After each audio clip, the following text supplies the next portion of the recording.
there's a lot of waste and plastic that comes with science. Yeah, there is. So, I mean, if it was in an ideal world, I'd have my own precious plastics system set up at home.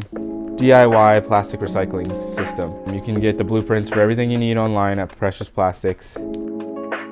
Basically, what I would do if I had a Precious Plastic system, I would keep all of my centrifuge tubes, I'd keep all of my PCR tubes, I'd keep all of the same type of plastic together, all my tips, everything like that. And then you run it through the system, or you shred it up, then you heat it and melt it, and then you can turn it into 3D printer filament, or you can mold it into other things.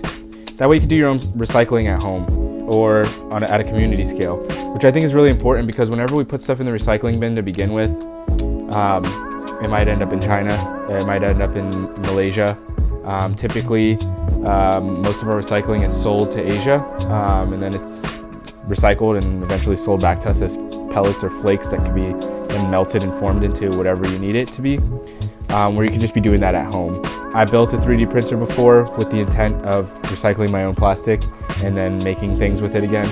For now, until I can afford to do those things, I do my best to recycle, but there's not much you can do with like these kinds of things. So I mean, ideally, that's what I would do.